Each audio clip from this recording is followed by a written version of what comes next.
ഇന്നത്തെ വിഷയം അന്വേഷണം. അങ്ങനെ തലക്കെട്ട് നമ്മൾ പക്ഷെ അധികവും അതിനെ ബേസ് ചെയ്തിട്ടുള്ളതാണ്. ഈ അന്വേഷണം ഇന്നലത്തെ ആത്മവിചാരമായിരുന്നു. അപ്പൊ അവിടെയും ആ സത്തയിൽ നിന്ന് അകറ്റി നിർത്തുന്നത് എന്താണ് എന്നുള്ളൊരു കാര്യം അവിടെ ഉണ്ടായിരുന്നു. അതിനു മുമ്പേയും ഞാൻ എന്നിൽ നിന്ന് അകലുന്ന എന്ത് കാരണമാണ് ആത്മവിചാരം ഇല്ലായ്മയായിരുന്നു എന്ന് പറഞ്ഞു. അങ്ങനെ ഇതിലൊക്കെ പറയുന്ന ഒരു കാര്യം, സത്തയിൽ നിന്ന് അകന്നു നിൽക്കുന്ന സാധകനായിക്കോട്ടെ അല്ലെങ്കിൽ ഇന്നത്തെ പറയുന്ന ഭൗതികനായിക്കോട്ടെ, ഈ ഭൗതികൻ മാത്രമല്ല തുടക്കത്തിലുള്ള സാധകർക്കും ഇത് ആപ്ലിക്കബിൾ ആണ്. അപ്പൊ അതാണ് ഇന്ന് പറയുന്നത്. ഇത് അന്വേഷണം എന്ന് മാത്രം പറയുന്നുണ്ടെങ്കിലും ഇവിടെയും ആ ഒരു ആത്മാന്വേഷണത്തിന്റെ കാര്യവും ആണ് കുറച്ചൊക്കെ അങ്ങോട്ട് പോകുമ്പം ഉദ്ദേശിക്കുന്നത്. അപ്പോ ചിലര്, അതായത് ഭൗതികനും തുടക്കത്തിൽ ഉള്ള ധ്യാനം ചെയ്യുവാൻ ആഗ്രഹമുണ്ടെങ്കിലും പ്രയാസമാണെന്ന് പറയും. അവർക്ക് ആ ഒരു വിശ്വാസം അത് പറ്റുന്നില്ലെന്ന്. അപ്പൊ അതാണ് ആദ്യത്തെ ഒരു തടസ്സം. അത് എന്തും കൊണ്ട് സംഭവിക്കുന്നു. ഇപ്പം അന്വേഷണത്തിന്റെ ഇല്ലായ്മയാണ്. കാരണം ഒരു കുട്ടിയിൽ നിന്ന് എങ്ങനെയാണ് ഒരു കുട്ടി ഇൻക്വിസിറ്റീവായിട്ട് പല കാര്യങ്ങള് ഡിസ്കവർ ചെയ്യുന്നത്, അന്വേഷിച്ച് ചിലപ്പം ടെസ്റ്റ് ചെയ്ത് അനുഭവതലത്തിൽ അന്വേഷണം നടത്തി എങ്ങനെയാണോ ചില കാര്യങ്ങൾ മനസ്സിലാക്കുന്നത്, അതുപോലെ ആണ് ഈ ബുദ്ധിമുട്ട് പറയുന്നവര് അന്വേഷണം നടത്തേണ്ടതാണ്. ആ അന്വേഷണം പക്ഷെ ബഹിർമുഖത്തിൽ കുറച്ച് ഒരു പരിധി വരെ വേണം. അവിടെ നിന്ന് അകത്തുണ്ടായ ഫീഡിങ് എന്തുവാണെന്ന് ആ തലത്തിൽ ഒന്ന് അറിയണം. അവന്റെ ഉള്ളിൽ അത് പ്രകൃതി എന്താണ്, അല്ലെങ്കിൽ ആ ഔട്ട്വേർഡ് ഭൗതിക ലോകം എന്താണ് അവിടെ സൃഷ്ടിച്ചതെന്നുള്ളത് അത് അവന് സ്വയം അന്വേഷിക്കണം. ആ ഒരു അന്വേഷണം നടത്തണം. ഇപ്പോ അന്വേഷണം പുട്ട് ഓഫ് ചെയ്താൽ സംഭവിക്കുന്നത് എന്താന്ന് പറഞ്ഞാൽ ആ അറിയുന്ന പ്രക്രിയയും സ്വിച്ച് ഓഫ് ആവും. അപ്പോ ഇതിന്റെ കാരണം പോകയിച്ച അല്ലെങ്കിൽ വാസനയെ പോഷിപ്പിക്കാൻ ഉള്ള അന്വേഷണത്തിലായിരിക്കും അവന്. അതിൽ മാത്രം ശ്രദ്ധിക്കും. അപ്പൊ നമ്മൾ പറഞ്ഞു സത്യാന്വേഷണം പാടെ മറന്നു പോകുന്നതും കൊണ്ടാണ് ഈ ബുദ്ധിമുട്ട് ഫേസ് ചെയ്യുന്നത്. അപ്പോ അങ്ങനെ തുടക്കത്തിൽ ഉള്ളവര് ചെയ്യേണ്ട ആ മനസ്സിനെ തന്നെ അവര് കേന്ദ്രീകരിച്ച് അത് നിരീക്ഷണം ചെയ്ത് മനസ്സിലാക്കേണ്ടതാണ്. അപ്പൊ ഇതെങ്ങനാണ് ഹൗ ആൻഡ് വൈ എന്ന് ഇതെങ്ങനെ ഫങ്ഷൻ ചെയ്യുന്നത് എന്നുള്ളത് പിന്നെ പറയുന്നത്. ഈ വാസനകളെ നിരന്തരം പോഷിപ്പിച്ച് റിപ്പീറ്റഡായി ആവർത്തിച്ച് അവയിൽ നിന്ന് കിട്ടുന്ന അനുഭവങ്ങൾ അതിൽ നിൽക്കും. അൾട്ടിമേറ്റ്ലി അത് വിരസതയും വെറുപ്പും സൃഷ്ടിച്ച് ജീവിതം അനർത്ഥമായി മാറുന്നു. അപ്പൊ അവന്റെ ജീവിതവും അർത്ഥശൂന്യമായി മാറുന്നു. എന്നാൽ ഒരു യോഗിയാണെങ്കിൽ അവൻ അത് ശൂന്യമായി മാറ്റുകയും ചെയ്യും. അതായത് ആത്മവിചാരം ചെയ്തത് അവന്റെ ജീവിതം ശൂന്യമാക്കുകയും, എന്നാൽ ഒരു ഭോഗി മറ്റേ ഒരു തലത്തിൽ നിന്ന്, അതായത് ആശയങ്ങളെ അന്വേഷിച്ചു പോകുന്നവൻ, അങ്ങനെയുള്ളവരുടെ ജീവിതം അർത്ഥശൂന്യവും ആവുന്നു. അപ്പോ ഒരു ഭൗതികന് അഭിലാഷത്തിന്റെയും ആസക്തിയുടെയും കാരണം ജീവിത അവസാനം വരെ വല നെയ്തുകൊണ്ടിരിക്കും, ഇന്നലെ പറഞ്ഞതുപോലെ. അപ്പൊ അങ്ങനെ വരുമ്പം അവൻ ആ വലയിൽ കിടക്കും, അവന് ഉണ്ടാക്കിയ വലയിൽ കിടക്കും. ജീവിതം അനർത്ഥവും വ്യർത്ഥവുമാകുന്നു. ജീവിതത്തിൽ ആസ്വാദനമില്ല, തൃപ്തിയില്ല, ശാന്തിയില്ല, അങ്ങനത്തെ ഒരു അവസ്ഥ.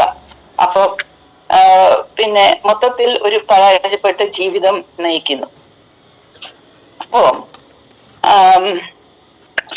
ഇങ്ങനെയുള്ളവരില് ഒരു കാറ്റഗറി ആളുകളെ കുറിച്ച് അവരുടെ ആ ഒരു പിന്നെ ഒരു ആസ്പെക്ട് ആണ് ആ അടുത്ത പാരഗ്രാഫിൽ പറയുന്നത്. ഈ പറഞ്ഞ ഈ എന്താണ് വാസനകളുടെ പിന്നാലെ പോകുന്നവരുടെ ഒരു എക്സ്പീരിയൻസ് ആണ് ഇവിടെ ഗുരുജി അടുത്ത് പറയുന്നത്. അന്വേഷണവും ആത്മവിചാരവും ഇല്ലാതെ ജീവിക്കുന്ന ഒരുവൻ ചെന്നെത്തുന്ന ഒരു ദൈനിക അവസ്ഥയെ കുറിച്ച് ആണ് അടുത്തത് ഗുരുജി ചൂണ്ടിക്കാട്ടുന്നത്. ഭൗതിക ആഗ്രഹ പൂർത്തീകരണത്തിന്റെ പിന്നാലെ സഞ്ചരിച്ച ആള് ഒറ്റയ്ക്കിരിക്കാൻ പ്രയാസമാണ്. അത് ഭൗതികന് മാത്രമല്ല, തുടക്കത്തിലുള്ള പിന്നെ സാധകനും ഉണ്ട്. ഇപ്പോഴും ചിലർക്ക് കാണും. അത് അഡ്രസ് ചെയ്യേണ്ടതാണ് ശരിക്കും പറഞ്ഞാൽ. നമ്മള് പല ഡയറക്ഷനിൽ പോകുന്ന ഒരു മനസ്സിന് അടങ്ങിയിരിക്കാൻ പറ്റാത്തത് കൊണ്ട് ഒറ്റയ്ക്കിരിക്കാൻ പ്രയാസവും ഭയവും ഉണ്ട്. അതായത് ഏകാന്തതയുടെ ഭയം ഉള്ളതാണ്, പലർക്കും ഉള്ളതാണ്. അതിനാണ് അവര് ഈ ഗ്രൂപ്പിലും ഒക്കെ ഇങ്ങനെ പോകുന്നത്. പക്ഷെ അത് അഡ്രസ് ചെയ്താലേ ഉള്ളൂ മനസ്സിനകത്തെ കയറി വരുന്ന ചില ചിന്തകളെ നമുക്ക് ഒതുക്കാൻ പറ്റുന്നത്. അല്ലെങ്കിൽ അതിനെ അവഗണിക്കാൻ പറ്റുന്നത്. അവഗണിച്ച് പോകുകയെന്നേ ഉള്ളൂ, അതിൽ ഇൻവോൾവ് ഇരിക്കാതിരിക്കാൻ. അതിനാണ് നമ്മൾ നോക്കേണ്ടത്. അപ്പൊ ഒറ്റയ്ക്ക് ഇരിക്കാൻ പല മാർഗങ്ങൾ സ്വീകരിക്കുന്നതിൽ ഒന്നാണ് കപട സ്നേഹ പ്രദർശനം. ഇങ്ങനെ അവൻ ചിന്തിക്കും, ഞാൻ വലിയ സ്നേഹമുള്ളവനാണ് എന്ന് മറ്റുള്ളവരെ ധരിപ്പിക്കാം എന്നുള്ള ആ രീതിയിൽ പുറപ്പെടും. അവന് വാസനാപ്രേരിതമായ ഒരു ഭൗതികൻ അങ്ങനെ തെറ്റിദ്ധരിച്ച് സ്നേഹത്തെ ഒരു ഉപാധിയാക്കി ഹൃദയമില്ലാതെ സ്നേഹം പ്രകടിപ്പിക്കുന്നു. സ്നേഹിക്കുമ്പോൾ വാസനയോടൊപ്പം ആണ്, എന്നാൽ സ്നേഹം ഉപാധിയും ആക്കുന്നു. ഒരു മിഥ്യാബോധത്തിൽ അവന് ഒറ്റപ്പെട്ട് പോകുന്നില്ല എന്ന് ചിന്തിച്ച് മറ്റുള്ളവരെ കബളിപ്പിക്കാൻ പറ്റുകയില്ല. കാരണം അവര് ഇയാളുടെ ആ ഇൻകൺസിസ്റ്റൻസി, ആ പ്രകടനത്തിൽ ചിലപ്പോൾ ഒരു ഇൻകൺസിസ്റ്റി വരും, എപ്പോഴും ഉണ്ടാവില്ല, സ്ഥിരമായിട്ടുള്ളതായിരിക്കത്തില്ല. അപ്പൊ അവർക്കത് സെൻസ് ചെയ്ത് അവനിൽ നിന്നും അകലാം.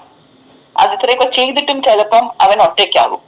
അപ്പൊ ആ വാസന അവനെ സത്യത്തിൽ നിന്നും അകറ്റുന്നതും അതിന്റെ ഫലം അവൻ തന്നെ അനുഭവിക്കണം.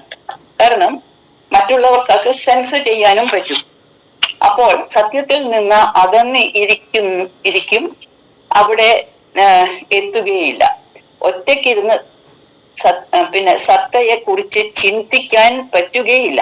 ആ ലോൺലിനെസ് അവന് പറ്റില്ല. കാരണം നമ്മൾ സത്തയെ കുറിച്ച് ആത്മവിചാരം ചെയ്യണമെങ്കിൽ ഒറ്റയ്ക്കിരിക്കണം. ഒറ്റയ്ക്കെന്ന് പറഞ്ഞാൽ എന്റെ സ്വന്തം മനസ്സിനകത്തെ ചിന്തകൾ പോലും എന്റെ കൂടെ ഇരിക്കരുത്.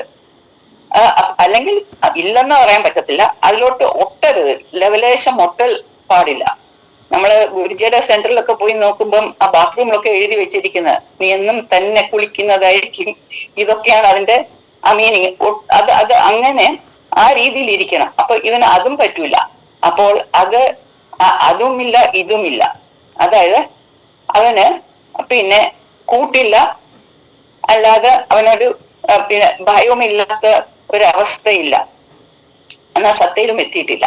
അപ്പോൾ അവനൊരു മുഖംമൂടിത്തം ധരിച്ച്, അതായത് മാസ്ക് ധരിച്ച് ഒറ്റയ്ക്ക് ഇരിക്കാൻ പറ്റാത്ത കൊണ്ട് ഒരു ഫോൾസ് സ്നേഹപ്രകടവും ഒറ്റയ്ക്കിരിക്കാനും ഒരു ഭയം ഉണ്ടാവും. അത് ശരിക്കും അവനൊരു ധർമ്മസങ്കടത്തിലാണ്. അപ്പോഴും ആ ധർമ്മസങ്കടത്തിൽ അപ്പോഴും ഒറ്റയ്ക്കിരുന്ന് എന്തു ചെയ്യണം എന്ന് ഇരിക്കുമ്പോൾ ഭയമാണ് അവിടെ ഉണ്ടാകുന്നത്. അത് അങ്ങനെയുള്ളപ്പം ഒരു വല്ലാത്ത അവസ്ഥയാണ്. ഇത് ജിഡ്ഡു കൃഷ്ണമൂർത്തി പല ടോക്സിൽ അത് അഡ്രസ് ചെയ്തിട്ടുണ്ട്. നമ്മുടെ എല്ലാ ഭൗതികർക്കും സാധാരണത്തിൽ പോകുന്നവർക്കും ഒറ്റയ്ക്കിരിക്കാൻ ഒരു ഭയം. പക്ഷെ അത് അനിവാര്യമാണ്. ആത്മവിചാരം ചെയ്യുമ്പം അത് വരണം. അത് എക്സ്റ്റേണൽ വേൾഡുമായിട്ടുള്ള ലോൺലിനെസ് അല്ല, അവനവന്റെ മനസ്സിലുള്ള ആ ചിന്തകളിൽ നിന്നും അകന്നിരുന്ന് അറ്റാച്ച്മെന്റ് ഇല്ലാതെ ആ തലത്തിൽ ഇരിക്കണം. അതാണ് വേണ്ടിയത്. അതാണ് ആ ലോൺലിനെസ് വേണ്ടിയത് ഫോർ ആത്മവിചാരം, ഫോർ സെൽഫ് എൻക്വയറി. അപ്പോൾ ലാസ്റ്റ് പാരഗ്രാഫിൽ ഫൈനലായിട്ട് ഗുരുജി പറയുന്ന ആ അവസ്ഥയെ കുറിച്ചാണ്. അപ്പോൾ ആശയങ്ങൾ ആണ് സത്യത്തിൽ നിന്ന് അകറ്റി അവനെ അന്ധകാരത്തിൽ ആക്കുന്നത്. മുഖ്യമായിട്ട് അന്വേഷണം ഇല്ലാത്തത് കൊണ്ടാണ്, ആശയങ്ങളും വാസനകളും പോകുന്നതും കൊണ്ട്. അങ്ങനെ ആ സഫർ ചെയ്യുകയാണ്. ശരിക്കും പറഞ്ഞ അങ്ങനെയുള്ള ഹ്യൂമാനിറ്റി ഭൂരിപക്ഷവും ആളുകള് അങ്ങനെ സഫർ ചെയ്യുകയാണ്.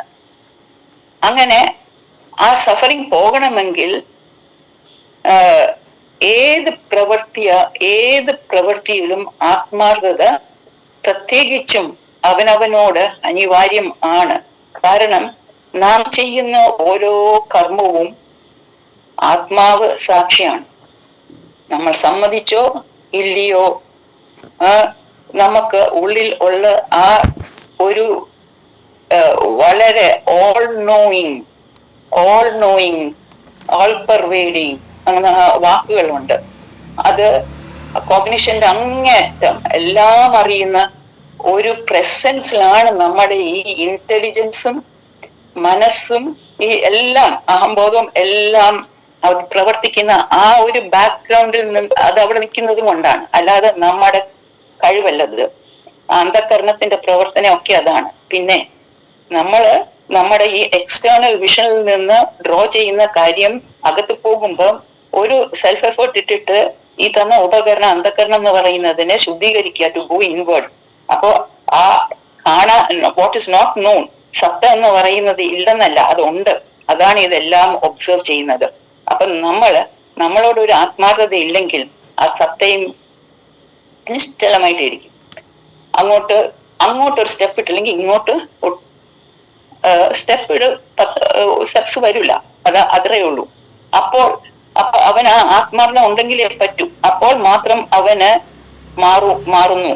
ആ മാറ്റം ഒരുവനെ സത്തയിൽ എത്തിക്കാൻ സഹായിക്കുന്നതുമാണ്.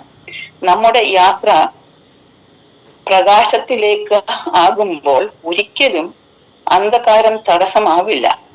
അന്ധകാരം അഥവാ തടസ്സമാകുന്നുണ്ടെങ്കിൽ അതിന്റെ അർത്ഥം യാത്ര പ്രകാശത്തിന് നേരെ അല്ല എന്ന് ആണ് അർത്ഥം. അപ്പോ ഇതും പറഞ്ഞിട്ട് നിർത്തുന്നു. ഹരിയോം. ഹരിയോം സ്വാമിയമ്മേ. ബാലുജി. ഹരിയോം ജി. ഇത് ബേസിക് ആയിട്ട് അമ്മ പറഞ്ഞ പോലെ ഒരു അന്വേഷണം, ഒരു സാധകന്റെ അന്വേഷണത്തെ കുറിച്ചാണ്, അവന്റെ യാത്ര, അതിനെ കുറിച്ചാണ് ഈ ഒരു വൃത്തത്തിലെ ശൂന്യതയിൽ പറയുന്നത്. ഗുരുജി എപ്പോഴും പറയാനുള്ള ഒരു വാക്കിൽ നിന്ന് തുടങ്ങാം. ഒരു സാധകൻ എപ്പോഴും ഒരു കുഞ്ഞിന്റെ മനസ്സുണ്ടാവണമെന്ന് എപ്പോഴും പറയാറുണ്ട്.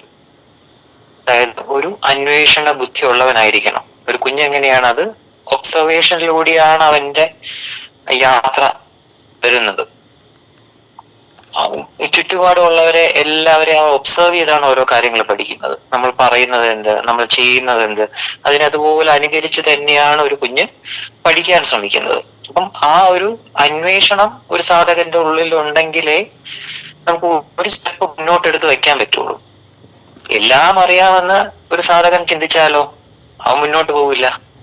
അവൻ തെറ്റിദ്ധരിക്കുന്ന അറിവിൽ കിടന്ന് കറങ്ങത്തേ ഉള്ളൂ. അപ്പം ആ അന്വേഷണം, ഒരു നിഷ്കളങ്കതയും ആണ് ഒരു സാധകന് ആദ്യം വേണ്ടത്, ബേസിക് ആയിട്ട് വേണ്ടത്. എന്നാൽ മാത്രമേ അവനിപ്പോ എന്തെങ്കിലും ഒരു തടസ്സം വന്നു എന്ന് തന്നെ ഇരുന്നോട്ടെ, അതിനെ തരണം ചെയ്യാനും ഒക്കെ സാധിക്കുള്ളൂ. മനസ്സിന്റെ പിടിയിൽപ്പെട്ടു പോയാലും വീണ്ടും എഴുന്നേറ്റ് ഒരു അന്വേഷണ ബുദ്ധിയോട് മുന്നോട്ട് യാത്ര ചെയ്യാൻ അവന് സഹായിക്കും. ആ ഒരു നിഷ്കളങ്കതയും ഒരു അന്വേഷണ ബുദ്ധിയും ഉണ്ടെങ്കിൽ. കാരണം എന്താ, നമ്മൾ വീണാലും മുന്നോട്ട് യാത്ര ചെയ്താൽ ആ ലക്ഷ്യത്തിലെത്താൻ പറ്റൂ. മുന്നോട്ട് യാത്ര ചെയ്താൽ മാത്രമേ ആ ലക്ഷ്യം നേടാൻ പറ്റുള്ളൂ. വീഴുന്നിടത്ത് നിന്ന് എഴുന്നേൽക്കണം. വീണ്ടും വീണാൽ അതിന്റെ കാരണം എന്താണെന്ന് കണ്ടുപിടിക്കാൻ പറ്റണം. അതിനെ വേർതിരിച്ചറിഞ്ഞ് ഓരോ ശ്രദ്ധിച്ച് മുന്നോട്ട് പോകേണ്ടി വരും. വീഴുന്നത് ഉറപ്പാണ്. കാരണം നമുക്ക് അറിഞ്ഞൂടാത്ത വഴിയാണ്. നമ്മൾ യാത്ര ചെയ്തുകൊണ്ടേയിരിക്കുകയാണ്. ഒരു കുഞ്ഞ് നടക്കാൻ പഠിക്കുമ്പോൾ വീഴുന്നു, എഴുന്നേൽക്കുന്നു, വീണ്ടും നടക്കുന്നു, പിന്നെ ഓടുന്നു, പിന്നെ അങ്ങനെ ഉള്ള ഒരു പ്രോസസ് അല്ലേ ഇത്. ഇതൊരു കണ്ടിന്യൂസ് പ്രോസസ് ആണ്. അപ്പോൾ ഒരു സാധകൻ മനസ്സിനെ നിരീക്ഷിച്ചുകൊണ്ട് പോകുമ്പോൾ തന്നെ അവൻ അതിനെ അതിജീവിക്കാനും പഠിക്കുന്നു. എന്നാൽ പുതിയ പുതിയ പ്രശ്നങ്ങൾ വരുമ്പോൾ അവിടെ ചിലപ്പം സ്റ്റക്കാവും. എന്നാലും ഒരു അന്വേഷണം ഉള്ളിൽ ഉണ്ടെങ്കിൽ എന്ത് പറ്റും? അവൻ മുന്നോട്ട് തന്നെ പോകും. കാരണം അവന്റെ ലക്ഷ്യം അവൻ ഉറപ്പുണ്ട്. അപ്പൊ അവൻ അങ്ങനെ മുന്നോട്ട് പോകും. ഇനി ഈ യാത്രയിൽ ഒരു സാധകൻ വീണു, നല്ലൊരു വീഴ്ച പറ്റി. എന്നാൽ ആ സമയത്തും വീഴുന്ന സമയത്തും ആ ഒരു ശുദ്ധബോധവുമായിട്ടൊരു കണക്ഷൻ ഉണ്ടെങ്കിൽ, ഗുരുവിന്റെ ഹൃദയവുമായിട്ടൊരു കണക്ഷൻ സ്ഥാപിക്കാൻ അവന് സാധിച്ചിട്ടുണ്ട് എന്നുണ്ടെങ്കിൽ, അവിടെ അവന്റെ വിവേക ബുദ്ധി അവിടെ ഉണ്ടാവും. അവന്റെ വിവേക ബുദ്ധി അവന് അവിടെ കാണിച്ചു കൊടുക്കും. അവന് ഞാൻ വീണിട്ടുണ്ട്, ഇനി കേറാനുള്ള വഴി നേരത്തെ ഗുരു നമ്മളെ പഠിപ്പിച്ചിട്ടുണ്ട് എന്ന് പറഞ്ഞിട്ട് അതിലൂടെ കേറാൻ പറ്റും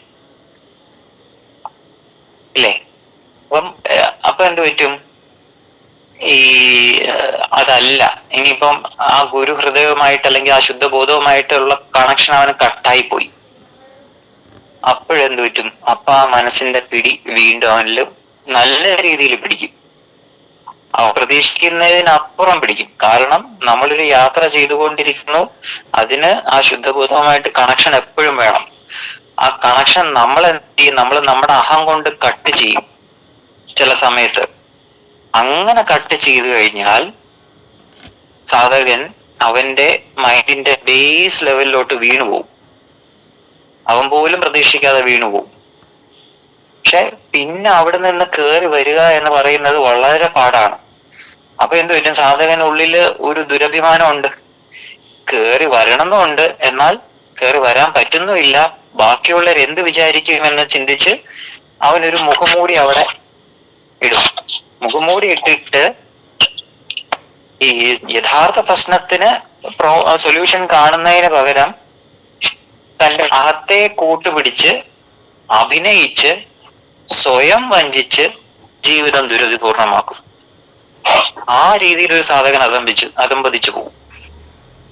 അതുകൊണ്ടാണ് ആ കണക്ഷൻ കട്ട് ചെയ്യരുത് എന്നുള്ളത് ഗുരു എപ്പോഴും പറയും. ഗുരുവായിട്ട് കമ്മ്യൂണിക്കേഷൻ എപ്പോഴും ചെയ്തുകൊണ്ടേയിരിക്കണം എന്ന് പറയും.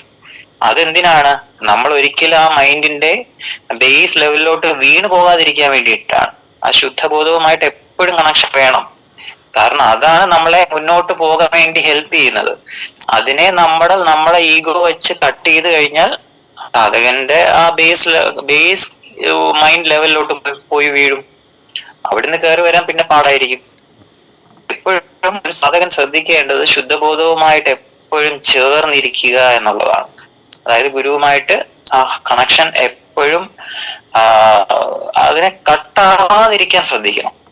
അതായത് നമ്മൾ ഗുരുത്വം എന്ന് പറയുന്ന ഒരു ക്വാളിറ്റി എപ്പോഴും നിലനിർത്താൻ ശ്രമിക്കണം. അവന്റെ ലക്ഷ്യത്തോട് നീതി പുലർത്തണം. അവൻ അങ്ങനെ നീതി പുലർത്താൻ സാധിച്ചാൽ പ്രകൃതി തന്നെ അവനൊരു സംരക്ഷണം നൽകും.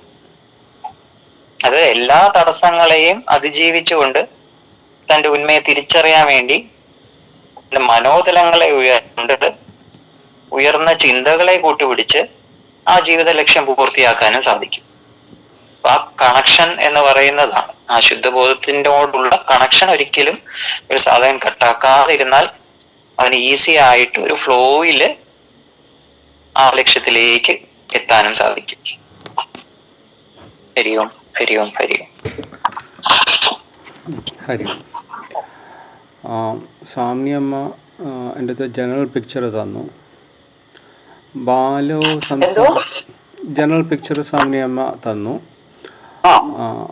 ബാലുജി അതിന് പറഞ്ഞത് എനിക്ക് കൂടുതലും ഒരു സാധകൻ്റെ ഒരു പിക്ചറാണ് എനിക്ക് കിട്ടിയത്. അപ്പം ഞാൻ ഒരു ഗൃഹസ്ഥാശ്രമി എന്ന രീതിയിൽ ഞാൻ എൻ്റേതായ രീതിയിൽ സംസാരിക്കാൻ നോക്കാം.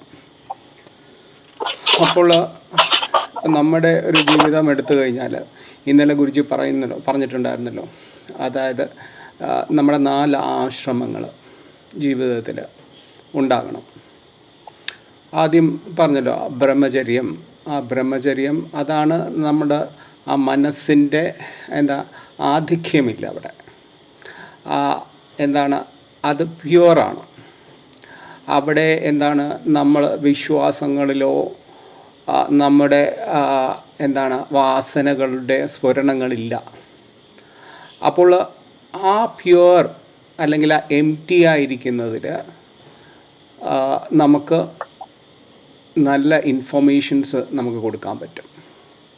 പക്ഷേ ഇന്നത്തെ ഒരു അവസ്ഥയിൽ, ഇന്നത്തെ ഒരു കലികാലത്തിൽ എന്താ പറ്റുമെന്ന് വെച്ചാൽ, ആ കുട്ടിക്കാലത്ത് അത് പറഞ്ഞു കൊടുക്കാനായിട്ട് ഇന്ന് അവരുടെ പേരൻസിനോ അല്ലെങ്കിൽ സമൂഹത്തിനോ ആ മൂല്യങ്ങൾ ഇല്ലാതെ പോകുന്നു. അങ്ങനെ വന്നിട്ടാണ് അവന് ഗാർഹസ്ഥ്യത്തിലേക്ക് വരുന്നത്. അപ്പോൾ അവന് അതുവരെയും എന്താണ് ശരി തെറ്റ് എന്ന യാഥാർത്ഥ്യ ബോധമില്ല. അവന് ശരിക്കും ബ്രഹ്മചര്യത്തിൽ ഇരുന്ന് ആ അന്വേഷണം നടത്തി എന്താണ് സത്ത, എന്താണ് ജീവിത ലക്ഷ്യം, ധർമ്മം എന്താണ്, ഈ യാതൊരു അവബോധവും അവനില്ല. അപ്പം ഈ ഒരവസ്ഥയിലാണ് അവൻ എവിടെ എത്തുന്നത്? ഗാർഹസ്ഥ്യ ജീവിതത്തിൽ. അപ്പോൾ അവനെ അവിടെ എന്താണ് നയിക്കുന്നത്? വാസനകൾ മാത്രമാണ്.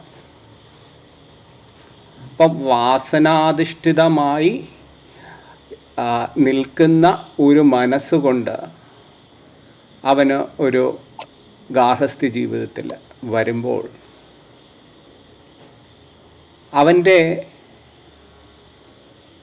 അവൻ്റെ സകല ചെയ്തികൾക്കും ഒരു മുഖം മൂടി ഉണ്ടാവും. അവൻ്റെ ക്യാരക്ടർ ബ്ലേഡാണ്, ടോട്ടൽ ഡാർക്ക്നെസ് ആണ്, അന്ധകാരത്തിലാണ് അവന് നിൽക്കുന്നത്. അവൻ്റെ തെറ്റല്ല, അവന് ബോധമില്ല. എന്താണ് സത്യം, എന്താണ് ശരി, എന്താണ് തെറ്റും, നിത്യാനിത്യ ബോധമില്ലാത്തൊരവസ്ഥ. അപ്പോൾ എന്തു പറ്റും? എന്തൊക്കെ വന്നാലും ഈ നമ്മളിലുള്ള ഓറ, ആ സ്ഫുരണങ്ങൾ നമുക്ക് ഒരിക്കലും എന്തഭിനയിച്ചാലും നമുക്ക് മറച്ചു വെക്കാൻ കഴിയില്ല. അതാണ് നമുക്ക് ഹൃദയമില്ലാത്ത സ്നേഹം. അങ്ങനെ അഭിനയിച്ചു കഴിഞ്ഞാൽ ആ സ്നേഹം എന്തിനാണ്? സ്വാർത്ഥ താല്പര്യങ്ങൾക്ക് വേണ്ടി, അവൻ്റെ വാസനകളെ സാറ്റിസ്ഫൈ ചെയ്യാൻ വേണ്ടിയിട്ട്, അവൻ്റെ ഭയം, എനിക്ക് വേണം കൂട്ട്, തൻ്റെ കൂടെയുള്ളവർക്ക് ആ കൂട്ട് ആവശ്യമാണോ? യഥാർത്ഥ നിന്നെയാണ് അവർക്ക് വേണ്ടത്. ആ നിന്നെ നിനക്ക് കൊടുക്കുവാൻ കഴിയുന്നില്ല. യഥാർത്ഥ നീ അവിടെ ഇല്ലാതാവുന്നു. കാരണം നിന്നിൽ നിന്ന് പുറത്തേക്ക് വരുന്നത് മുഴുവനും ഉപാധി അധിഷ്ഠിതമായതാണ്. ഉപാധി അധിഷ്ഠിതമായ ആ സ്നേഹത്തിന് തിരിച്ചും കിട്ടുന്നത് എന്താണോ നീ പ്രകൃതിയിലേക്ക് കൊടുക്കുന്നത്, അത് തന്നെയാണ് പ്രകൃതിയിൽ നിന്ന് നിനക്കും ലഭിക്കുന്നത്. ഈ ഒരവസ്ഥയിൽ അവൻ എല്ലാവരും ചുറ്റുമുണ്ടെങ്കിലും, എല്ലാവരാലും ചുറ്റപ്പെട്ട് ആണെങ്കിലും നീ ഒറ്റപ്പെട്ടായിരിക്കും ഇരിക്കുന്നത്. അവിടെയാണ് ഒരു യോഗിയും ഒരു സാധാരണ ഗൃഹസ്ഥാശ്രമിയിലും ഉള്ള വ്യത്യാസം. യോഗി അവന് നിത്യത എന്താണെന്നറിയാം. അവന് ഒറ്റയ്ക്കാണെങ്കിലും അവൻ ഒറ്റയ്ക്കല്ല. അവൻ്റെ കൂടെ സകല പ്രകൃതി ശക്തികളും അവനോടൊപ്പമുണ്ട്. അവന് ആ ശക്തിയുടെ മൂർത്തിമത് പ്രതീകമാണ്. അവനിലൂടെ അവൻ എവിടെ നിൽക്കുന്നുവോ അവിടെ ആ അനന്തതയുടെ പ്രകാശം എവിടേക്കും വിതറുന്നു. ഒരു പുഷ്പം തേനീച്ചകളെ തന്നിലേക്ക് ആകർഷിക്കുന്ന പോലെ ആ ഒറ്റയാനായ യോഗിയിൽ നിന്ന് ഉള്ള വെളിച്ചത്തിൻ്റെ ആ ആനന്ദത്തിൻ്റെ, ആ സ്നേഹത്തിൻ്റെ, ഹൃദയഭാഷയുടെ ആ സ്ഫുരണങ്ങൾ, അത് തന്നെയാണ് ഗുരുവും നമ്മളും തമ്മിലുള്ള വ്യത്യാസം. ഗുരു ഏകനാണ്, പക്ഷേ ആ ഏകാന്തതയിൽ സകല പ്രകൃതിയും, ആ ബോധം നിറഞ്ഞു നിൽക്കുന്നു. അതാണ് നമ്മളും ഗുരുവും തമ്മിലുള്ള വ്യത്യാസം. അപ്പോൾ നമ്മൾ എന്താണ് ഇവിടെ തിരിച്ചറിയേണ്ടത്? എവിടെ എനിക്ക് തെറ്റുപറ്റി? ഞാൻ എന്തുകൊണ്ട് ധ്യാനിക്കുവാൻ ഞാൻ ഭയപ്പെടുന്നു? അപ്പോൾ ആ അന്ധകാരത്തിൽ നിന്ന് എനിക്ക് വെളിച്ചത്തിലേക്ക് പോകണമെങ്കിൽ ആത്മാർത്ഥത ആരെയും ബോധിപ്പിക്കുവാൻ വേണ്ടിയാകരുത്. കാരണം മുഖംമൂടികളെല്ലാം വലിച്ചെറിയപ്പെടും. അത് പ്രകൃതി നിയമം തന്നെയാണ്. ഒരു തവണ നിങ്ങൾക്ക് പറ്റിക്കാം, പക്ഷേ വീണ്ടും വീണ്ടും സാധിക്കില്ല. അതുകൊണ്ട് ആ ആത്മാർത്ഥത അവനവനോട്. നിന്റെ സകല കർമ്മങ്ങൾക്കും നിന്റെ ആത്മാവ് സാക്ഷിയാണ്. ആ സാക്ഷിയെ നാം വഞ്ചിക്കരുത്.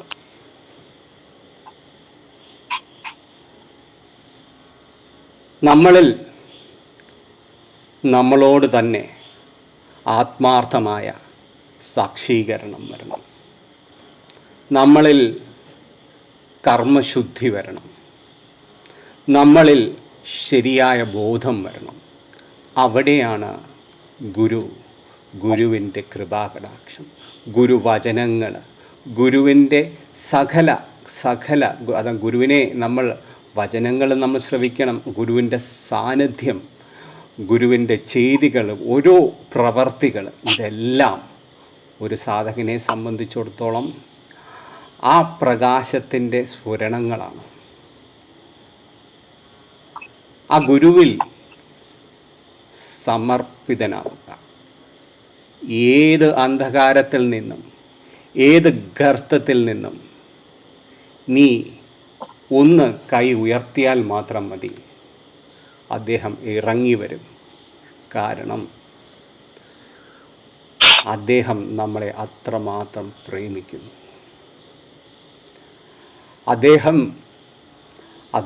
അദ്ദേഹത്തിൻ്റെ പ്രേമമാണ് ഈ ലോകം ഇന്നും നിലനിൽക്കുന്നത്. അതുമാത്രമേ നിത്യമായ സത്യമാകുന്നുള്ളൂ. ഗുരുപ്രേമം, അത് തിരിച്ചറിയുക. അതുതന്നെയാണ് നിനക്ക് വെളിച്ചത്തിലേക്കുള്ള വഴി. ഓം ശ്രീ ഗുരുഭ്യോ നമഃ. അടുത്തതാരാ? ഗായത്രി ടീച്ചർ റെഡിയാണോ? അതെ സ്വാമിജി. ഹരി ഓം ശ്രീ ഗുരുഭ്യോ നമഃ. കേൾക്കാൻ കഴിയുന്നുണ്ടോ ഞാൻ പറയുന്ന ശരജി? കേൾക്കുന്നുണ്ട്. അപ്പോ നമ്മള് ഇവിടെ ബാലജി ജസ്റ്റ് പറഞ്ഞു പോയ കാര്യമാണ്. എന്നാലും ഒരു മിനിറ്റ് ഫാൻ ഒന്ന് ഓഫ് ചെയ്തോട്ടെ. സൗണ്ട് ഡിസ്റ്റർബൻസ് ഉണ്ടോ? ഇവിടെ നല്ല മഴയുണ്ട്. ഒരു മിനിറ്റ്.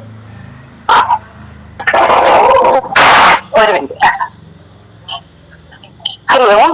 അപ്പൊ ബാലജി പറഞ്ഞ ചൈൽഡിൻ്റെത് ഒന്ന് നോക്കുമ്പോൾ നമ്മൾ കുട്ടിയിൽ നമ്മളിപ്പോ മെറ്റീരിയലിസ്റ്റിക്കലി നോക്കിയാൽ നമ്മൾ കൊച്ചിന് ഭയങ്കര ആക്റ്റീവ് ആയിരുന്നു നമ്മള്.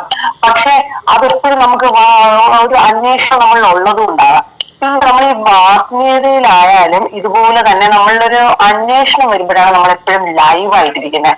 നമ്മളിപ്പോ ചിലപ്പോൾ ലൈഫിൽ ഒരു സ്റ്റേജ് ഒക്കെ കഴിഞ്ഞാൽ നമ്മൾ കല്യാണം കഴിഞ്ഞ് ജോലിയായി നമ്മൾ പിന്നെ മൊണോട്ടോണസ് ആയിട്ടുള്ള ഒരേ വർക്കിൽ തന്നെ നമ്മൾ ഇങ്ങനെ നിൽക്കുമ്പോൾ അവിടെ പ്രത്യേകിച്ച് ഒരു അന്വേഷണം ഒരു ഇതില്ല. ഇപ്പൊ നമുക്ക് തന്നെ ജസ്റ്റ് ഇപ്പൊ കുറച്ച് കൂടുതൽ കാര്യങ്ങൾ പഠിക്കണം എന്നൊക്കെ സ്കൂളിൽ പറയുമ്പോൾ ആദ്യം ഒരു ടെൻഷനാണ്.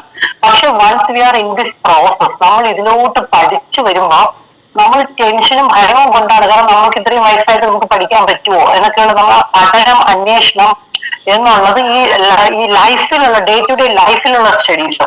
അത് തന്നെ നമുക്ക് ഭയങ്കര ഒരു റിസ്ക് ആയിരിക്കും. പക്ഷെ നമ്മളൊന്ന് ചെയ്ത് തുടങ്ങുമ്പോഴേക്കും നമുക്കറിയാം നമ്മൾ ഒരു വല്ലാത്തൊരു സുഖം അനുഭവിക്കും ഒരു സ്റ്റേജ് കഴിയുമ്പോൾ. അപ്പോ ആത്മീയതയിലാണെങ്കിൽ അത് പറയുകയും വേണ്ട. ഈ ആന്തരികമായിട്ടുള്ള അന്വേഷണം എന്ന് പറയുമ്പോൾ ഗുരുജി എപ്പോഴും ആദ്യം പറഞ്ഞിട്ടുള്ള ഒരു കാര്യമാണ്, ഒരു ലൈവായിരിക്കണം ഒരു സാധകൻ എന്ന് പറയുന്നത്. അതൊരു തളർച്ചയില്ല. കാരണം ഈ ഒരു അന്വേഷണം എന്ന് പറയുന്ന ഇൻവേർട്ട് പ്രോസസ് നമുക്ക് ഓരോ ദിവസവും നമ്മൾ എഴുന്നേൽക്കുമ്പോൾ നമുക്ക് ലൈവായിട്ട് ഗുരുജി ഒരു വേർഡ് പറഞ്ഞിട്ടുണ്ട്, എനിക്കത് ഓർമ്മ വരുന്നില്ല ഇപ്പൊ. നവമായിട്ടിരിക്കണം എന്ന് പറയും ഗുരുജി. നവമായിട്ട് ഒരു അപ്പൊ അങ്ങനെ വരുമ്പോൾ നമുക്കൊരു മടുപ്പേ ഉണ്ടാവുകയില്ല ജീവിതത്തിൽ. ഒരു അന്വേഷണമില്ലാതെ മൊണോട്ടണസ് ആയിട്ട് സാധന മാത്രം ഒരു യാന്ത്രികമായിട്ട് ചെയ്യുന്ന ഒരാളുടെ ജീവിതമാണ് നമുക്ക് ചില സമയത്തൊക്കെ നമ്മൾ ഡ്രൈ ആയി ഒരു മുരടിപ്പ് എന്നൊക്കെ തോന്നുന്നത്. പിന്നെ ആത്മീയാന്വേഷി എപ്പോഴും ലൈവായിരിക്കുന്നത് ആ ഒരു അന്വേഷണം കൊണ്ടാണ്. പിന്നെ ഗുരുജി പറയുന്ന ഈ സ്നേഹം എന്നുള്ളൊരു ഫാക്ടറാണ്. ഹൃദയം കൊണ്ട് നമ്മൾ സ്നേഹിക്കുമ്പം നമ്മള് മറ്റൊരാളുടെ ഹൃദയമാണ് കാണുന്നത്, അവരുടെ മനസ്സല്ല കാണുന്നത്.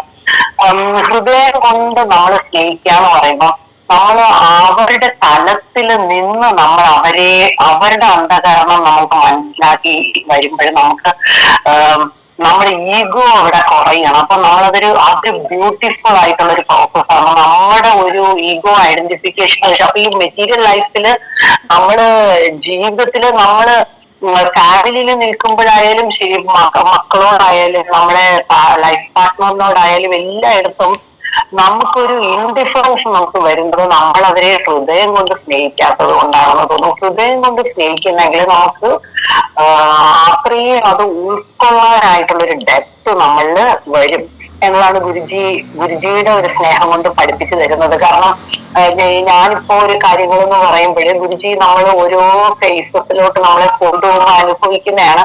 നമ്മൾ ബേസിക് ആയിട്ട് നമ്മൾ പല നമ്മുടെ പേഴ്സണൽ ആയിട്ടുള്ള ക്വസ്റ്റ്യൻസ് കേട്ടുകൊണ്ടിരുന്ന ഗുരുജി നമ്മളുടെ എന്ത് പേഴ്സണൽ ക്വസ്റ്റ്യൻസ് ചോദിച്ചാലും ഇപ്പോൾ കേൾക്കുകയില്ല, ഒറ്റ ആൻസർ ഗുരുജി തരികയില്ല. ചില ദിവസങ്ങള് പേഴ്സണൽ വേണ്ട, ഇറലവന്റ് ആയിട്ട് നമ്മുടെ സാധനയെ കുറിച്ച് സംസാരിച്ചാൽ പോലും ഗുരുജി മറുപടിയും തരികയില്ല. വളരെ ഇൻട്രോസ്പെക്റ്റീവ് ആയിട്ടുള്ള കാര്യങ്ങളായാലും ഗുരുജി മറുപടിയെ തരികയില്ല. അപ്പം നമ്മൾ മെറ്റീരിയൽ ബേസിൽ നമ്മളെ ഈഗോ വെച്ച് ചിന്തിച്ചാൽ നമ്മൾ എന്തുകൊണ്ട് ഗുരുജി മറുപടി തരുന്നില്ല എന്നുള്ളത്. പക്ഷെ അങ്ങനല്ല. ഗുരുവിന്റെ ഒരു പ്രേമം എന്ന് പറയുന്നത് ഈ ഭൗതികതയിലുള്ള സ്നേഹത്തിന്റെ നേരെ ഓപ്പോസിറ്റ് ആണ് ആ സ്നേഹം. അതായത് നമ്മുടെ ഉൾക്കാമ്പിലോട്ട് going to be in the core, ആ കോറിലോട്ട് നമ്മളെ കൊണ്ടുപോകാനുള്ള സ്നേഹമാണ്. അതിന് നമ്മള് ഈ ബാഹ്യമായിട്ടുള്ള സ്നേഹം, നമ്മുടെ ഈഗോ ഐഡന്റിഫിക്കേഷൻ കൊണ്ടുള്ള സ്നേഹം, അതിൽ നിന്നുള്ള നമ്മുടെ കണ്ടെത്തലുകള്, അല്ലെങ്കിൽ അതിൽ നിന്നുള്ള നമ്മുടെ ക്വസ്റ്റ്യൻസ്, അതിനെ എല്ലാം വലിച്ചെറിയും. അപ്പോൾ ആ സമയത്ത് നമ്മൾക്ക് ഗുരു ഹാസ് എ സ്പെഷ്യൽ പർപ്പസ് ഉള്ളത് നമ്മൾക്ക് ആ ഒരു ഗുരുകൃപ ഉണ്ടെങ്കിലേ നമ്മൾക്കത് തിരിച്ചറിയാൻ കഴിയുള്ളൂ. അങ്ങനെ വന്നു കഴിയുമ്പോഴേ നമ്മൾക്ക് ആ കണക്ഷൻ, ബാലിജി പറഞ്ഞല്ലോ, കണക്റ്റഡ് ആയിട്ടിരിക്കുകയാണ്. ഇപ്പൊ എന്നെ സംബന്ധിച്ച് നോക്കിയാല് ഗുരുജി ഒരു മറുപടി ഇപ്പൊ ഒരു കാര്യത്തിനും തരുന്നില്ല, സ്പിരിച്വലിനും തരുന്നില്ല, മെറ്റീരിയലിനും തരുന്നില്ല, ഒന്നിനും തരുന്നില്ല. അപ്പൊ കണക്ഷൻ എന്ന് പറയുമ്പോൾ അവിടെ വേണ്ടത് ഗുരുജി എന്തോ കണ്ടു വെച്ചിട്ടുണ്ട്, അതുകൊണ്ടാണ് ഗുരുജി ഒന്നിനും മറുപടി തരാത്തത്. അപ്പൊ you have to be more serious എന്നുള്ളത് നമ്മള് ആ ഈഗോ വെച്ച് ചിന്തിച്ചാൽ നമുക്ക് അവിടെ റിപ്പൾഷൻ വരിക. ഞാൻ എന്റെ ലൈഫിൽ സത്യം പറഞ്ഞാൽ ആകെ രണ്ട് പ്രാവശ്യമേ ഗുരുജിയോട് ഫോണിൽ സംസാരിച്ചിട്ടുള്ളൂ. ഫസ്റ്റ് കണ്ട സമയത്തും പിന്നെ ഇപ്പൊ മോൻ പോയ സമയത്തും. പക്ഷെ ഒരിക്കലും ഫോണിൽ കൂടി സംസാരിച്ചിട്ടില്ല, നേരിട്ട് സംസാരിച്ചിട്ടേ ഇല്ല. അപ്പം മെസ്സേജസ് ആണെങ്കിലും ഗുരുജി റിപ്ലൈ ചെയ്യില്ല. അപ്പം she has A special purpose എന്ന് നമ്മൾ അതിൽ നിന്ന് മനസ്സിലാക്കണം. കാരണം ആ ഗുരുവിന്റെ പ്രേമമാണല്ലോ നമ്മൾ ഒന്നുമില്ലായിരുന്ന നമ്മളുടെ ഈ അറിവുകൾ നമ്മളിലോട്ട് കിട്ടുന്നത്. ആ പ്രേമം നമ്മളിലോട്ട് വാരിക്കോരി നമ്മളെ എന്ത് പരിവർത്തനപ്പെടുത്തിക്കൊണ്ടിരിക്കുകയാണ്. അപ്പൊ ഹാസ് എ സ്പെഷ്യൽ പർപ്പസ് എന്ന് തിരിച്ചറിയുമ്പോഴാണ് ആ connection is between the heart എന്നുള്ളതാണ്. അത് ഗുരുജി കൂടുതൽ മനസ്സിലാക്കി തന്നുകൊണ്ടിരിക്കുകയാണ്. പിന്നെ ഒറ്റയ്ക്കിരിക്കാനെന്ന് പറയുന്നതും ഇവിടെ അതുപോലെ. എനിക്ക് ഒറ്റയ്ക്കിരിക്കാൻ ഭയങ്കര പേടിയാണ്.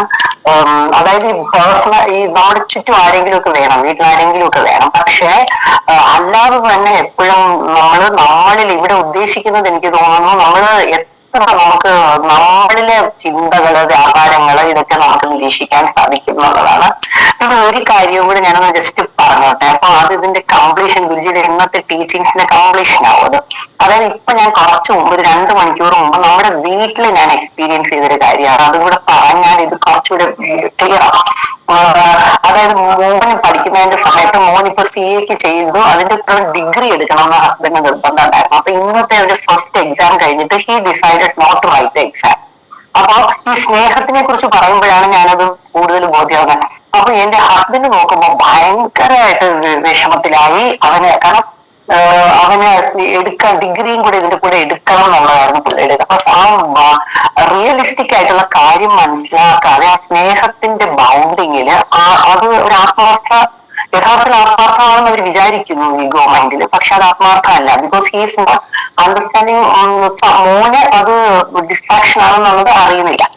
അപ്പം ഈ ഭൗതികതയിലെ സ്നേഹം എന്ന് പറയുന്നത് അതാണ്. അതേസമയം എനിക്ക് ഇത്രയും ആ ഗുരുവിന്റെ ഒരു കൃപ നമ്മളിൽ ഉള്ളത് എത്രയാണെന്ന് നമുക്കത് ചിന്തിക്കാൻ പറ്റിയില്ല. കാരണം ഇവരുടെ ഈ ആർഗ്യുമെന്റ്സും ഈ ഒരു ഇതിലുമൊക്കെ I am remaining very calm and peaceful എന്ന് പറഞ്ഞാൽ ഞാനിങ്ങനെ നോക്കി ഡ്രാമ കാണുന്ന പോലെ നോക്കിക്കൊണ്ടിരിക്കുകയാണ്. പക്ഷെ ഈ രണ്ടുപേരും അനുഭവിക്കുന്ന വിഷമവും ഞാൻ കാണുന്നുണ്ട്. ഞാൻ ഇങ്ങനെ ഡ്രാമ കാണുന്ന പോലെ നമ്മൾ ഓക്കെ. അടുത്ത സായി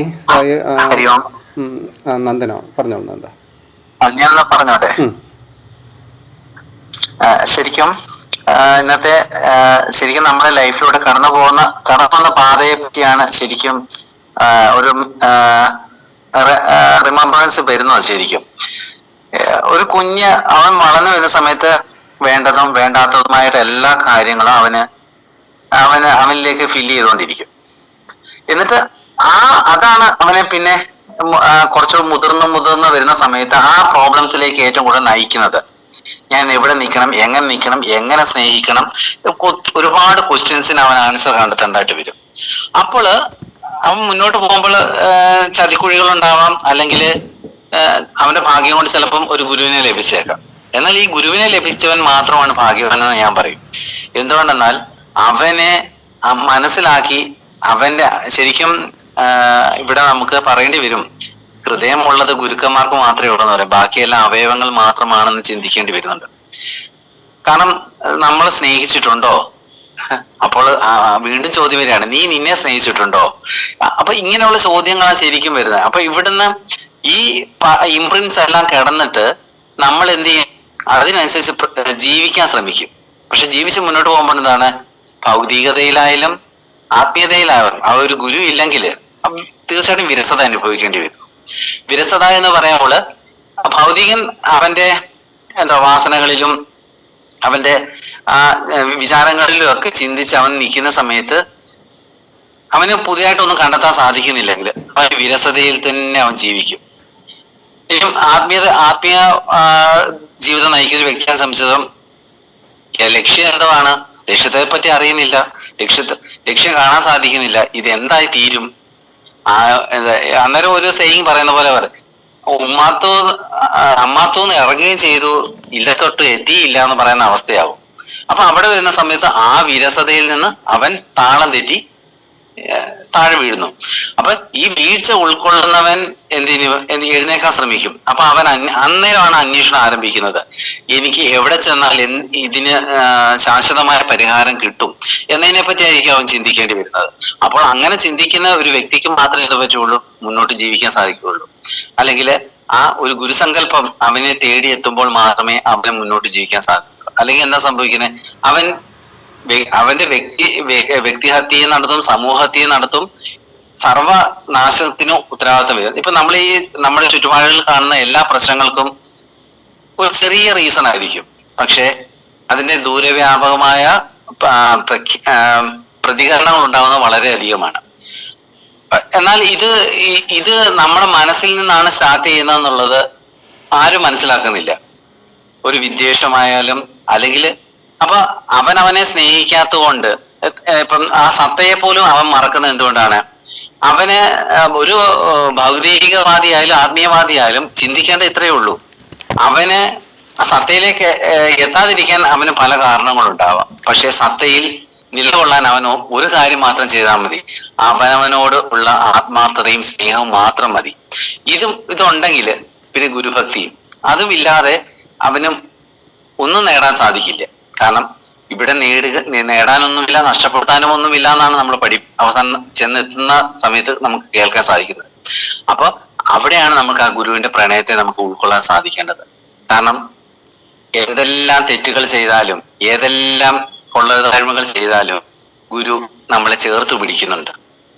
പക്ഷെ ഇത് മദ്യപിച്ച് അല്ലെങ്കിൽ മയക്കുമരുന്നിന് അടിമയായി വീട്ടിൽ ചെല്ലുന്ന അച്ഛനമ്മമാര് പോലും സ്വന്തം ജന്മത്തിന് കാരണമായ അവര് പോലും തള്ളിപ്പറയും. എന്നാൽ അവിടെയും ഗുരു ചേർത്ത് പിടിക്കും അവനെ രക്ഷപ്പെടുത്താൻ. അപ്പോൾ ആ പ്രണയത്തെ നമുക്ക് ഉൾക്കൊള്ളാൻ സാധിച്ചാൽ നമുക്ക് ഈ നമ്മളിലൂടെ അന്ധകാരം നീങ്ങിപ്പോകും, നമ്മളില് ആ സത്തയിലേക്കുള്ള യാത്രയിലേക്ക് നമ്മളെ തിരിച്ചുവിടും. ഇതാണ് നമുക്ക് പറയാനുള്ളത്. ഹരിയോ ഗിരിധൻ സാർ.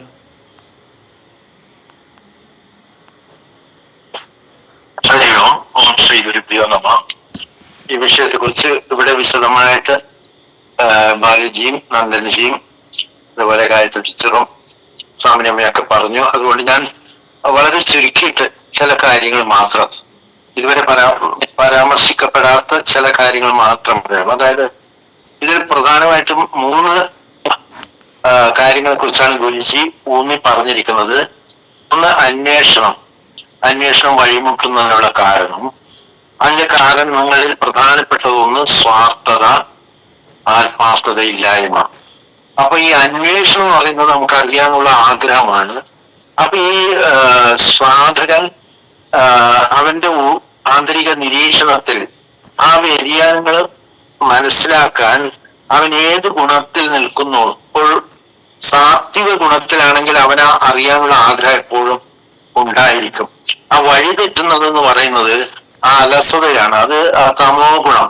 അപ്പൊ ആ സൂക്ഷ്മമായി നമ്മൾ ഏത് ഗുണ തലത്തിലാണ് നിൽക്കുന്നത് എന്നുള്ള ഒരു നിരീക്ഷണം എപ്പോഴും നമ്മൾ തന്നെ നടത്തിക്കൊണ്ടിരിക്കണം. കാരണം അലസതയിലേക്ക് പോയി കഴിഞ്ഞാൽ അത് വീണ്ടും വീണ്ടും ആ തമോ ഗുണത്തിന് വളരെ ശക്തിയുണ്ട്. സാത്വിക ഗുണത്തിൽ നിന്നും ആ സാധകനെ വഴിതെറ്റിക്കുന്നത് രജതമോ ഗുണങ്ങളാണ്. അപ്പൊ അതിനെ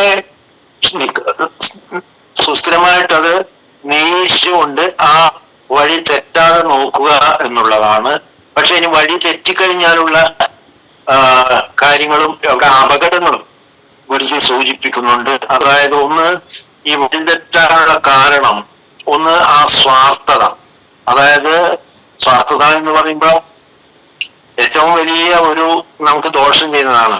അതായത് ആ രജോ ഗുണത്തിൽ നിന്നുള്ള ആ സ്വാർത്ഥത, അത് എത്രമാത്രം നമ്മൾ സ്വാർത്ഥരാണ് നമ്മൾ തന്നെ അനാലിസിസ് ചെയ്താൽ പോലും നമുക്ക് അറിയാൻ പറ്റില്ല. ചിലപ്പോൾ നമ്മൾ കരുതും നമ്മൾ സ്വാർത്ഥതയൊക്കെ കുറഞ്ഞ് നമ്മൾ നിസ്വാർത്ഥരാണെന്ന്. പക്ഷെ ചില സന്ദർഭങ്ങളിൽ പെട്ടെന്ന് നമ്മുടെ ഉള്ളിൽ നിന്ന് അറിയാതെ ആ സ്വാർത്ഥത ചിലപ്പോൾ പുറത്തു വന്നിരിക്കും. പക്ഷെ ഇവിടെ ഞാൻ ഉദ്ദേശിക്കുന്നത് നമ്മുടെ ഗുരുജിയെ തന്നെ നോക്കിയാൽ മതി. നിസ്വാർത്ഥതയുടെ ആ ഒരു പ്രതീകമായിട്ടാണ് ഗുരുജി നിലനിൽക്കുന്നത്. അപ്പൊ ഗുരുജിയായിട്ട് കണക്റ്റഡ് ആവുമ്പോൾ, ഗുരുജിയായിട്ട് നമുക്ക് കണക്ട് ചെയ്ത് നിൽക്കുമ്പോൾ പിന്നെ ആ ഒരു നിസ്വാർത്ഥതയുടെ ആ ആഴം മനസ്സിലാക്കാൻ സാധിക്കും. ഗുരുജിയായിട്ട് കണക്ട് ചെയ്ത് നിൽക്കുക എന്ന് പറയുമ്പോൾ ഇപ്പോഴും നമ്മൾ ഈ സംസാരിക്കുന്ന സമയത്ത് ഈ ഡിസ്കഷനിൽ പോലും ഗുരുജിയുടെ ബ്ലെസ്സിങ് നമുക്കുള്ളത് കൊണ്ടാണ് ഇതൊക്കെ പറയാൻ പറ്റുന്നത്. അതുപോലെ ഗുരുജിയുടെ ടീച്ചിങ്സ് വായിക്കുമ്പോഴാണെങ്കിലും ഗുരുജിയുടെ സത്സംഗങ്ങൾ എല്ലാം നമ്മള് ആ ഗുരുജിയായിട്ട് കണക്ട് ചെയ്യാൻ നമുക്ക് ഉള്ള ഉപാധികളാണ്. അപ്പൊ ഈ സ്വാർത്ഥതയെ മാറ്റിക്കളയാൻ നമ്മൾ വളരെയധികം ശ്രദ്ധിക്കേണ്ടതാണ്. കാരണം ആ സ്വാർത്ഥതയിൽ നിന്നാണ് നേരത്തെ പറഞ്ഞ ആ കണ്ടീഷണൽ ലവ്, അതായത് ഒരു നമ്മുടെ അകത്തെ സാറ്റിസ്ഫൈ ചെയ്യാനാണ്. അത് condition love, because we are expecting something from the other side. ആ ഒരു പ്രതീക്ഷയോടുകൂടി ഉപാധികളോടുകൂടി മറ്റുള്ളവരെ സ്നേഹിക്കുക, അതാണ് ഇന്ന് പൊതുവെ കാണപ്പെടുന്നത്. പക്ഷെ ഗുരുജി എല്ലാവരെയും നിസ്വാർത്ഥമായിട്ടാണ് ഗുരുജി സാധകരോട് പെരുമാറുന്നത്. പിന്നെ മാത്രമല്ല ആ അഹം നീങ്ങുമ്പോഴാണ് ഈ നിസ്വാർത്ഥത കൈവരുന്നത്. അപ്പൊ അഹങ്കരിക്കുന്നതിനെ കുറിച്ച് ഗുരുജി എഴുതിയ ഒരു പോസ്റ്റ് ഇവിടെ ഓർമ്മ വരുന്നു. അഹങ്കരിക്കാനുള്ള ഏറ്റവും നല്ല ഒരു ഉപാധി എന്ന് പറയുന്നത് എല്ലാത്തിനോടും കൃതജ്ഞത പുലർത്തുക. അപ്പോൾ നമ്മൾ പ്രകൃതിയോടും നമ്മൾക്ക് കിട്ടുന്ന വായു, വെള്ളം, നമുക്ക് കിട്ടുന്ന ഭക്ഷണം, ഇതെല്ലാം പല പല സോഴ്സിൽ നിന്നാണ് വരുന്നത്, നമ്മുടെ കഴിവുകൊണ്ടല്ല. അത് മാത്രമല്ല ഗുരുജിയുടെ നിസ്വാർത്ഥത നമുക്ക് കാണാൻ സാധിക്കും. അപ്പൊ അങ്ങനെ ഒരു കൃതജ്ഞത, ഗുരുജിയോടുള്ള കൃതജ്ഞത നമുക്ക് വാക്കുകൾ കൊണ്ട് വിവരിക്കാൻ പറ്റില്ല. അപ്പൊ അങ്ങനെ ആ കൃതജ്ഞത നിലനിർത്തി കഴിയുമ്പോൾ ആ സ്വാർത്ഥത അതൊക്കെ ഇല്ലാതാകും. മാത്രമല്ല മറ്റൊരു കാര്യം, നമ്മളിപ്പോ ആരെങ്കിലും ഒരാൾ നമ്മളെ പുകഴ്ത്തുകയാണെങ്കിൽ, നമ്മളെ കഴിവിനെ എങ്കിലും പുകഴ്ത്തുകയാണെങ്കിൽ നമ്മൾ ഉടനെ അത് ഗുരുജിയിൽ സമർപ്പിക്കുക. കാരണം നമ്മൾ അതിൽ വീണു പോകരുത്. അഹമാണെങ്കിൽ അതില് നമ്മൾ സന്തോഷിക്കും. അപ്പൊ നമ്മൾ എന്ത് കാര്യം ചെയ്താലും അപ്പൊ ഒരു നമുക്കൊരു നേട്ടം കിട്ടിയാൽ അത് നമ്മുടെ നേട്ടമാണെന്ന് പറഞ്ഞ് മറ്റുള്ളവർ ചിലപ്പോൾ നമ്മളെ അപ്രീഷിയേറ്റ് ചെയ്യും. ആ അപ്രീഷിയേറ്റ് ചെയ്യുമ്പോൾ ഓട്ടോമാറ്റിക്കലി നമ്മളത് ഉടനെ തന്നെ അത് ഗുരുജിയിൽ സറണ്ടർ ചെയ്യണം. അപ്പൊ നമുക്ക് ആ അതിൽ നിന്ന് മാറി നിൽക്കാൻ സാധിക്കും എന്നുള്ളതാണ് നമ്മുടെ അനുഭവത്തിൽ നിന്ന് മനസ്സിലായിട്ടുള്ളത്. മറ്റൊന്ന് ഈ ആത്മാർത്ഥത, അതായത് ആദ്യം ആത്മാർത്ഥത കാണിക്കേണ്ടത് സ്വയം ആണ്. ഇപ്പം പലരും ഭൗതികതയിൽ ഒരു അഭിനയമാണ്, ആത്മാർത്ഥതയുണ്ടെന്നൊക്കെ. അപ്പൊ ആ ചെറിയ കാര്യങ്ങളിൽ പോലും നമ്മൾ ആത്മാർത്ഥതയോടെ ചെയ്യുകയാണെങ്കിൽ നമുക്ക് ആത്മാർത്ഥത വളർത്തിക്കൊണ്ടുവരാൻ പറ്റും. അപ്പോ ആ ആത്മാർത്ഥത നിലനിർത്തി കഴിഞ്ഞാൽ മാത്രമേ നമുക്ക് മുന്നോട്ട് പോകാൻ പറ്റുള്ളൂ. അപ്പൊ ഇവിടെ ഈ വഴി തെറ്റുന്ന ഓരോ കാരണങ്ങൾ, അന്വേഷണം ബുദ്ധി കുറഞ്ഞു പോകുന്നു ബിക്കോസ് ഓഫ് ഈ രജോ ഗുണങ്ങൾ. അതുപോലെ തന്നെ അതിന്റെ ബൈ പ്രോഡക്റ്റ് ആയിട്ട് തന്നെ വരുന്നതാണ് അഹം, സ്വാർത്ഥത, ആത്മാർത്ഥത ഇല്ലായ്മ എന്നൊക്കെ. അപ്പൊ ഇതിനെ നമ്മൾ സ്വയം നമ്മുടെ ഉള്ളില് നിരീക്ഷിച്ച് ഗുരുജി എപ്പോഴും നമ്മുടെ കൂടെ ഉണ്ട് എന്നുള്ളത് വിശ്വാസം, അത് സത്യമാണ്. കാരണം ഗുരുജി പ്രസൻസ് ഇല്ലെങ്കിലും ഗുരുജിയുടെ ആ കണക്ഷൻ നമ്മൾ അനുഭവിച്ചുകൊണ്ടിരിക്കുകയാണ് എപ്പോഴും. അതുകൊണ്ടാണ് നമുക്ക് ഇങ്ങനെയൊക്കെ സംസാരിക്കാൻ സാധിക്കുന്നത്. പിന്നെ ഏകാന്തത സ്വാമിനിയമ്മ പറഞ്ഞു, ഒറ്റയ്ക്ക് ഇരിക്കുന്നതല്ല ഏകാന്തത, നമ്മുടെ മനസ്സിനെ ചിന്തകളിൽ നിന്നും മാറ്റി ഒരു ഏകാന്തമാക്കുക. അപ്പൊ അതിനുള്ള വഴി നമ്മൾ ഈ ഇതുപോലുള്ള ഗുരുജിയുടെ ടീച്ചിങ്സ് ഒക്കെ വായിക്കുമ്പോഴും അതിലും മുഴുകുമ്പോഴും നമുക്ക് ആ ഒരു ലോൺലെസ് ഫീലിംഗ് ഒരിക്കലും ഉണ്ടായതായിട്ട് തോന്നുന്നില്ല. ആ ഗുരുജിയുടെ ആ ബ്ലെസ്സിങ്ങും ഈ ടീച്ചിങ്സും അതുപോലുള്ള ഗുരുജിയുടെ കർമ്മങ്ങളും ഒക്കെ നമ്മൾ വീണ്ടും അത് ആവർത്തിച്ച് നോക്കിക്കഴിഞ്ഞാൽ നമുക്ക് ആ ഏകാന്തത ഒരിക്കലും അനുഭവപ്പെടുകയില്ല. അപ്പോ ഈ മുന്നറിയിപ്പുകൾ, ഗുരുജി ഈ പറഞ്ഞു തന്ന മുന്നറിയിപ്പുകൾ നമ്മളത് മനനം ചെയ്ത് മനസ്സിൽ ഉറപ്പിച്ച് കഴിഞ്ഞാൽ നമുക്ക് മുന്നോട്ട് പോകാൻ കഴിയും എന്നാണ് പ്രതീക്ഷിക്കുന്നത്. ഹരിയോം. സാർ, വലിയ ഉപകാരം, വളരെ മനോഹരമായി ഞങ്ങൾക്ക് അറിവുകൾ പകർന്നു തന്നു. സായിജി. ഹരിയോം ശരൺജി. ഞാന് ഗുരുജിയോട് പറഞ്ഞു, ഏറ്റവും വലിയ ബ്ലെസ്സിങ് എന്ന് പറഞ്ഞാൽ നന്ദി പറയുന്നു. അതൊരു വലിയ ഇതായിട്ട് വച്ചിരുന്നു. അപ്പം ഗുരുജി വീണ്ടും ആ ആശയത്തിനെ റിവേഴ്സ് ചെയ്ത് തരികയാണ്. ഗുരുജി പറഞ്ഞു, നന്ദി പറയുക എന്ന് പോലും ആ ഡിഗ്നിറ്റിയുടെ ദാനമാണ്. കാരണം നന്ദി പറയാൻ നമുക്ക് എന്തിരിക്കുന്നത്, നമ്മുടെ കയ്യിൽ എന്താണ്, ഒന്നുമില്ല. ആ ഡിഗ്നിറ്റിയുടെ ദാനമാണ്.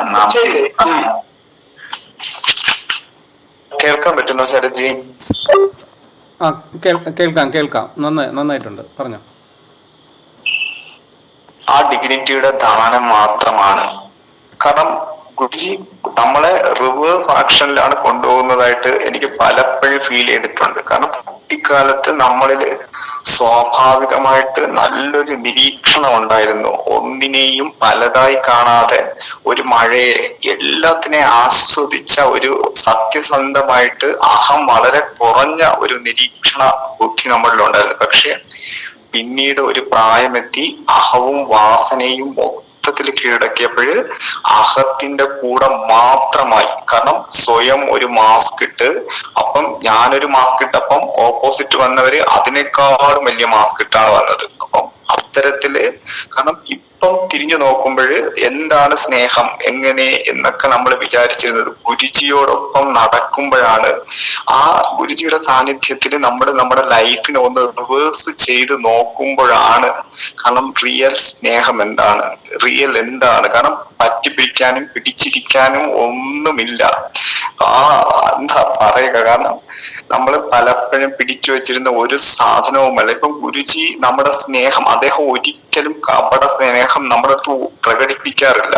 പലപ്പോഴും മുഖം മാറി നിൽക്കും, പക്ഷെ പലപ്പോഴും നിങ്ങൾക്ക് അവിടെ നിന്ന് മാറി നിൽക്കാൻ പറയും. പക്ഷെ ഈ സമയങ്ങളിലൊക്കെ തന്നെ ഗുരുജി നമ്മളോട് അഗാധമായിട്ടുള്ള സ്നേഹത്തിലാണ്. നിങ്ങൾ എവിടെ പൊക്കിയാലും ഗുരുജി നാളെ ഇവിടെ നിന്ന് മാറി ഈ ഗ്രൂപ്പിൽ നിന്ന് പുറത്തു പോകും എന്ന് പറഞ്ഞാലും ആ പോകൽ എന്ന് പറയുന്ന ആ നിമിഷം, അവിടെയാണ് ഗുരുവിന്റെ അഗാധമായിട്ടുള്ള സ്നേഹം. ആ ഒരു തിരിച്ചറിയല് നമുക്കുണ്ടാവുമ്പോഴാണ് കാരണം അത് വാക്കുകൾ. കാരണം നമ്മുടെ ജീവിതത്തിൽ നമ്മൾ എങ്ങനെയൊക്കെ നടന്നോ അതെല്ലാം മാസ്കിലായിരുന്നു, മാസ്ക് ഇട്ടതായിരുന്നു, അഹം കൊണ്ടായിരുന്നു. എന്റെ ജീവിതത്തിൽ ഞാൻ എന്ത് സ്നേഹിച്ചതും അഹം വച്ചിട്ടാണ്. അവിടെ എല്ലാം പൊട്ടി പാളീസായി. കൂടെ നടന്ന് ഞാനൊരു മുഖം മൂടിയിട്ട് കപട സ്നേഹം പുറത്തെടുത്തു. പക്ഷെ ഓപ്പോസിറ്റ് നിന്ന ആള് അതിനേക്കാളും വലിയ മുഖം മൂടിയിട്ട് അതിനേക്കാളും വലിയ കപടത പുറത്തെടുത്തു. അപ്പം ലൈഫ് കൊണ്ട് നന്നായിട്ട് പഠിച്ച് മനസ്സിലാക്കി.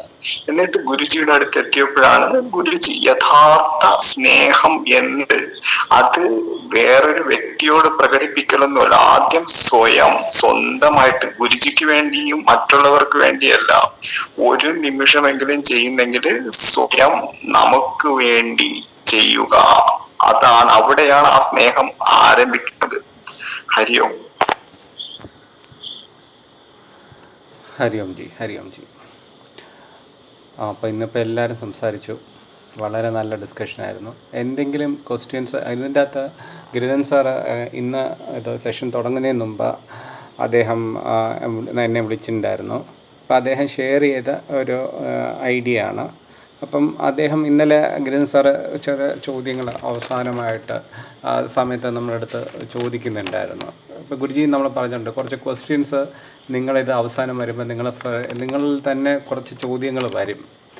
അപ്പം ഇന്ന് ഗിരിധൻ സാറ് ഗുരുജിയായിട്ട് സംസാരിച്ചാൽ പറഞ്ഞു ആ ചോദ്യങ്ങൾ നിങ്ങൾക്ക് ഫ്രെയിം ചെയ്യാം.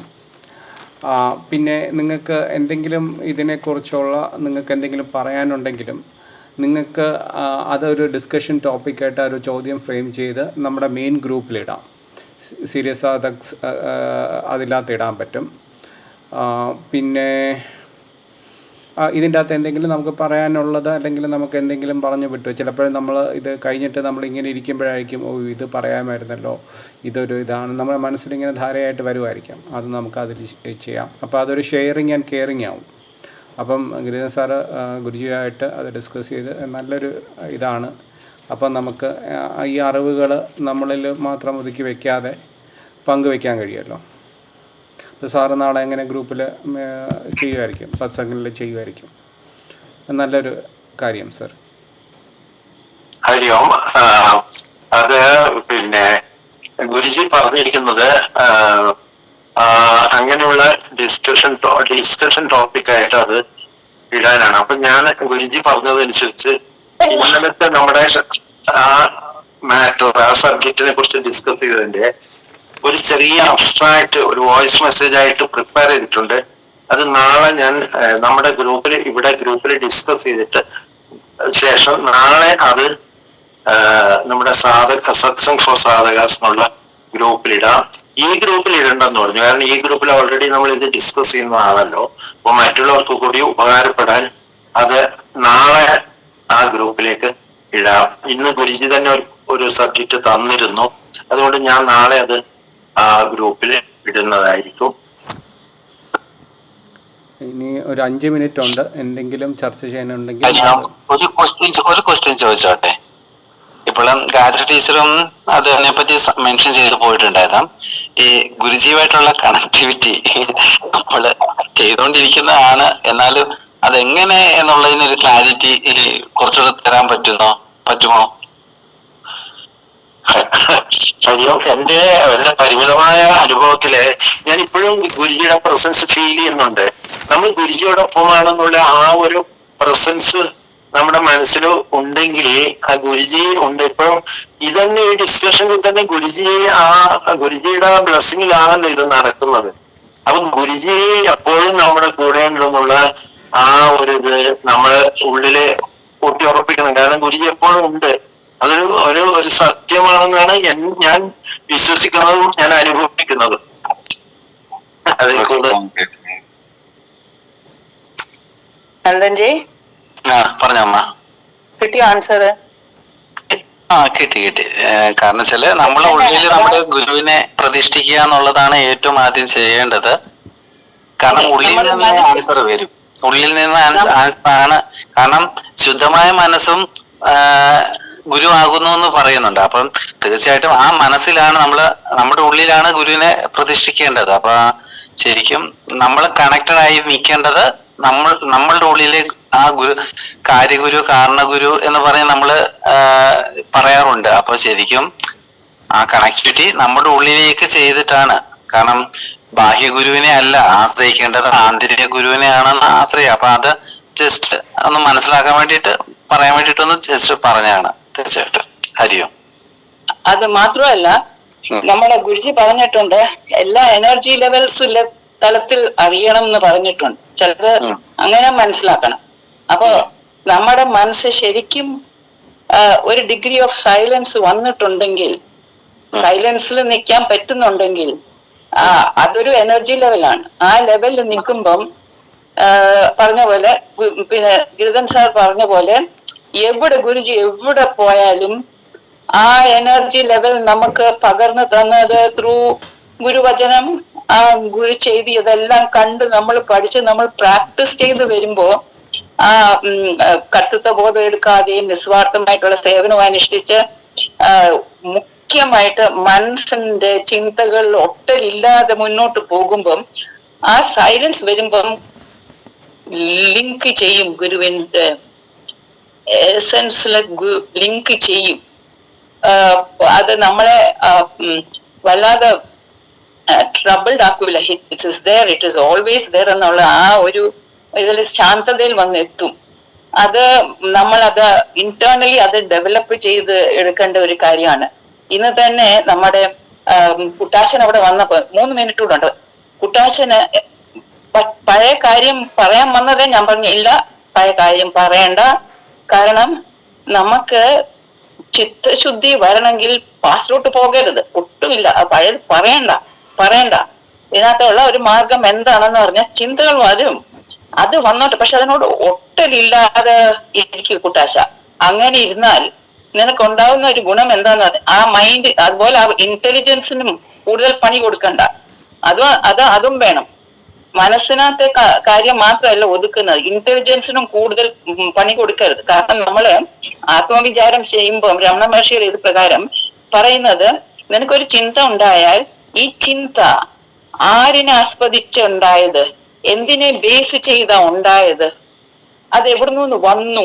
അപ്പൊ നമ്മള് ആ നിരീക്ഷണം വഴി വേണം ഈ നിരീക്ഷകൻ ആര്, എങ്ങനെ എന്ന് ആ രീതിയിൽ അതിന്റെ ഒരു വ്യാഖ്യാനം കൊടുക്കാതെ സെൻസ് ചെയ്യണം എന്നുള്ള രീതിയിൽ അവര് പറയുന്നത്. സെൻസ് ചെയ്യാന്ന് പറഞ്ഞാൽ അത് എങ്ങനെ സെൻസ് ചെയ്യും? നമ്മുടെ ബ്രെയിൻ എന്ന് പറയുന്നത് നമ്മൾ മനസ്സിലാക്കുവാണെങ്കിൽ ഈ ലോ ഓഫ് അട്രാക്ഷൻ ഒക്കെ പറയുന്നത് ചുമ്മാ അതങ്ങനെ നടക്കത്തില്ല. നീ വല്ലതും പറഞ്ഞുകൊണ്ടിരുന്ന ഭവിക്കത്തില്ല. അതിനെക്കുറിച്ച് മനനം ചെയ്തിട്ട് പിന്നെ നീ സങ്കല്പിച്ചാൽ അത് നടക്കും. അപ്പൊ ആ മനനം ചെയ്യുന്ന, ഇൻട്രോസ്പെക്ഷൻ ചെയ്യുന്നത് മനോതലത്തിൽ ചെയ്യുന്നു എന്ന് പറഞ്ഞ ഒരു സോഫ്റ്റ്വെയർ ഉണ്ടത്. അതായത് ബ്രെയിനില് ഈ പിന്നെ നെർവ് സെൽസ് ഉണ്ട്. നെർവ് സെൽസിന്റെ സ്ട്രക്ചർ നോക്കിയാൽ അതൊരു പിന്നെ സെന്ററിൽ ഇങ്ങനെ ഒരു ഷേപ്പ്, ഒരു സ്റ്റാർ ഷേപ്പ് ആണ്. അതിന് ഇങ്ങനെ ഡെൻട്രിയോൺസ് ഏതാണ്ടോ ഉണ്ടാവും. അതിൽ നിന്ന് ഒന്ന് നീണ്ടിരിക്കും, അതിന്റെ അറ്റത്തിൽ കുറച്ച് ടെന്റിക്കിൾസ് പോലെ കാണും. അത് വേറെ പിന്നെ നെർവ് സെൽ കണക്ട് ചെയ്യും. അപ്പൊ ഒരു വയർ പോലെയാണ് ഈ നെർവ്സ് എല്ലാം ഉണ്ടാവുന്നത്. അപ്പൊ നമുക്ക് മനസ്സിലാവണമെങ്കിൽ ഈ നെർവ് വഴി, വയർ വഴി ഒരു തരം കണക്ഷൻ ഉണ്ടാവും. അപ്പൊ ഈ സെൽസ് നമ്മള് നമ്മൾ ഒരു കാര്യം വായിച്ച് അല്ലെങ്കിൽ കണ്ടിട്ട് ഈ മനസ്സിന്റെ സോഫ്റ്റ്വെയർ വരുന്നു എന്ന് പറഞ്ഞാൽ അതെന്തോ ചെയ്യുന്നു, ആ ദൃശ്യം അല്ലെങ്കിൽ ഉള്ളിൽ ഗുരുവചനം വന്നതിൽ നിങ്ങൾ ഇൻട്രോസ്പെക്ഷൻ നടത്തുമ്പം ഈ സെൽസ് ആക്ടിവേറ്റഡ് ആകും. അപ്പൊ ഇത് ആക്ടിവേറ്റഡ് ആകുമ്പം ആ സഞ്ചാരം ഉണ്ടാവും. അപ്പൊ ആ ആക്ടിവേഷൻ വഴി ഉണ്ടാകുന്ന വേവ്സ് ഏത് തരം വേവ്സ് ആണെന്ന് നമുക്ക് നമ്മുടെ വികാരവും വിചാരവും അനുസരിച്ചിരിക്കും. അപ്പൊ അതിങ്ങനെ സഞ്ചരിക്കും. അപ്പൊ ആൽഫ ബീറ്റ ഗാമ വേവ്സ് ഒക്കെ ഉണ്ടാവും. അപ്പൊ നമ്മൾ ഇങ്ങനെ ആ ഇൻട്രോസ്പെക്ഷൻ ചെയ്തിട്ട് നമ്മൾ മനനം ചെയ്യുന്ന ഏത് പോയിന്റ് ആണോ കൂടുതലുള്ളത് അതിനനുസരിച്ച് ആ തലത്തിൽ വരുമ്പം നിനക്കതുണ്ടെങ്കിൽ നീ എന്ത് വിചാരിക്കുന്നു, ആത്മബോധം ആത്മബോധം ആത്മബോധം അങ്ങനെ ചിന്തിച്ച് അങ്ങനെ പോകുവാണെങ്കിൽ ഇന്റലിജൻസ് എടുക്കുന്നേക്കാട്ടി നല്ലത് ഈ ഒരു സോഫ്റ്റ്വെയറിൽ എടുത്തുകൊണ്ട് അങ്ങോട്ട് പോയാൽ മൈൻഡ് സൈലന്റ് ആക്കിയിട്ട് അങ്ങോട്ട് പോയാൽ it will be wonderful. Nerves എന്ന് പറയുന്ന പൊതുവേ നമ്മൾ വായിച്ചിട്ടുള്ള മോട്ടോർ അല്ലെങ്കിൽ സെൻസറി നെർവ്സ് ആണ് നമ്മൾ സയൻസിൽ ബയോളജിയിൽ പഠിച്ചിട്ടുള്ളത്. ഇപ്പൊ സെൻസറി ഇമ്പൾസസ് ആണ് നമ്മൾ ഈ പറയുന്ന സെൻസസ് വെച്ചിട്ട് നമ്മൾ പെർസീവ് ചെയ്ത് ബ്രെയിൻ സെൽസിൽ പോകുന്നു, കണക്ട് പോകുന്നു. മോട്ടോർ ഇമ്പൾസസ് ഈ പറയുന്ന സാധനങ്ങൾ അവിടെ സ്റ്റോർ ചെയ്ത് അതനുസരിച്ച് ഇൻഫർമേഷൻസ് വരുന്നു. പക്ഷേ എൻ്റെ സംശയം ഈ പറയുന്ന ഈ മെറ്റാഫിസിക്കൽ ലെവലിലുള്ള ഈ അറിവ് അല്ലെങ്കിൽ ഈ കാരണം ഇത് സ്പോണ്ടേനിയസ് ആയിട്ട് വരുന്നതാണ്. ഇത് നമുക്ക് എങ്ങനെ അതൊരു തോട്ട് പ്രോസസ്സിലൂടെ നമ്മൾ എടുത്തതുമല്ല. You are speaking last time about the answers that way. അല്ല ശരത്ജി നമ്മൾ പോകുന്ന ഏത് ലെവലിൽ നിന്ന് എങ്ങോട്ടാണ് ആണ് അറിയുന്ന ഒരു മേഖല അല്ലെ, അറിയുന്ന ഒരു മേഖല കൺസെപ്റ്റ്സിന്റെ മേഖലയിൽ നിന്നാണ് അറിയാത്ത ഒരു മേഖലയിലോട്ട് പോകുന്നത്. ആ അറിയാത്ത മേഖലയിലോട്ട് പോകണമെങ്കിൽ അനുഭവിച്ചറിഞ്ഞില്ല, അത് അറിയണം. അത് അറിയണമെങ്കിൽ കുറച്ച് ആ ഒരു തലത്തിൽ ഒരു വർക്കുണ്ട്. ആത്മാന്വേഷണം എന്ന് പറയുന്ന ആ തലത്തിൽ ഒരു വർക്കുണ്ട്. അത് ഇന്റലിജൻസ് കൊണ്ട് പറ്റില്ല. അതാണ് ഞാൻ പറയാൻ വന്നത്. അപ്പൊ ഈ നെർവ്സ്, അപ്പൊ എനിക്ക് അറിയാത്തോണ്ടാണ് ചോദിച്ചത്. സി നെർവ്സ് ഞാൻ ജനറലി ഇതിനെ കുറിച്ച് ഇങ്ങനെ വായിച്ചപ്പോഴത്തേക്ക് ഇങ്ങനത്തെ കേട്ടു. But it does not say about this perceptions. ഇത് എവിടുന്ന് ഒറിജിനേറ്റ് ചെയ്തു? അപ്പൊ ഒരു കാര്യമാണ് അതപ്പൊ മനസ്സിലാവണ്ടേ. സത്ത എന്ന് പറയുന്നത് ലാസ്റ്റ് ഒരു ഡെഫിനിഷൻ പറഞ്ഞില്ലേ, ഒന്നും ഇല്ലാത്ത. അല്ല, അത് നമ്മുടെ കയ്യിലല്ല, അത് അവിടെ നിന്നുള്ളതാണ്. May be can we say ഇപ്പൊ യോഗ ശാസ്ത്രത്തില് നമ്മൾ പറയുമല്ലോ, നമ്മൾ എന്താണ് ആക്ടിവേറ്റ് ആവുന്ന കുണ്ടലിനിയുടെ ഇത് എനർജി പോകുന്നത് ഏതിൽ കൂടെയാണ്? സുഷുമ്നാ നാഡി അവിടെ. അപ്പം അങ്ങനെ രീതിയിൽ സങ്കല്പിക്കാം അല്ലേ? May be some sort of activation energy flow that is. അതല്ലേ all your thoughts about the basic needs of life, food etc. അതിൽ നിന്നുള്ള തോട്ട്സ് ഇവോൾവ് ചെയ്ത് വരുമ്പം ആ സോളാർ പ്ലെക്സസില് ഓരോരോ സെന്ററില് ആ ചിന്തകൾ ഇവോൾവ് ചെയ്ത് വന്നിട്ട് ബ്രെയിനിലോട്ട് പോകുമ്പം ആജ്ഞാചക്ര യോ ബ്രെയിൻ അവിടെ വരുമ്പോഴാണ് ആ ചിന്തയുടെ ശ്രേഷ്ഠത അവിടെ വരുന്നത്. അപ്പൊ പെർസെപ്ഷനിന്റെ ശ്രേഷ്ഠത വരുന്നത്. അത് നമ്മൾ ഈ തലത്തിൽ ചെയ്യുന്നു. പക്ഷെ അതിനപ്പുറം ഒന്നുണ്ട്. അത് നമുക്ക് കിട്ടണമെങ്കിൽ ഇതൊന്ന് പാകപ്പെടുത്തി എടുത്താലേ ആ ലോ ഓഫ് അട്രാക്ഷൻ പോലെ പ്രവർത്തിക്കുകയുള്ളൂ, അവിടെ നിന്ന് കിട്ടുള്ളൂ. ഹരിയോം. സമയം കഴിഞ്ഞു.